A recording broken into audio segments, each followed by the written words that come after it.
जो मुस्लिम भाई उर्दू को सम्मान की दृष्टि से देखते हैं, उन्हें संस्कृत के विकास में भी योगदान देना चाहिए, क्योंकि उर्दू की उत्पत्ति संस्कृत से ही हुई है।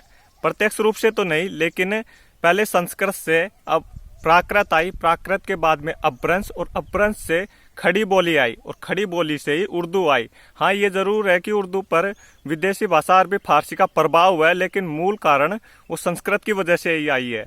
और ये जो उर्दू है ना, ये भारत हमारे देश में विकसित हुई थी। और अब पाकिस्तान है, पाकिस्तान की राष्ट्रीय भाषा भी उर्दू है। और भारत से ही पाकिस्तान, बांग्लादेश जो भारत के हिस्से थे, बांग्लादेश में भी उर्दू बोली जाती है। और भी विदेश में अगर उर्दू बोली जाती है ना, तो भारत देश से ही गई है, वहाँ की नहीं है। और उर्दू जो कि संस्कृत की वजह से उसका अस्तित्व है, तो हमें संस्कृत के विकास में क्यों नहीं योगदान देना चाहिए। इसके अलावा हमारी जो जनगणना होती है उसका फॉर्म भरने में आता है, तो उसमें प्राइमरी लैंग्वेज, मातृभाषा और अन्य ज्ञात भाषाओं का ऑप्शन आता है। अब हमें मातृभाषा का ऑप्शन भरना होता है, और अन्य ज्ञात भाषाओं में हमें अंग्रेजी भी आती है, लेकिन हमें अंग्रेजी क्यों भरनी है भाई। और ज्ञात भाषाएं, हमारा देश विश्व में सबसे ज़्यादा भाषाओं वाला देश है, फिर हमें क्या ज़रूरत पड़ गई अंग्रेजी की। हाँ आती है, इतनी भी नहीं आती है, आती है तो क्यों भरनी है।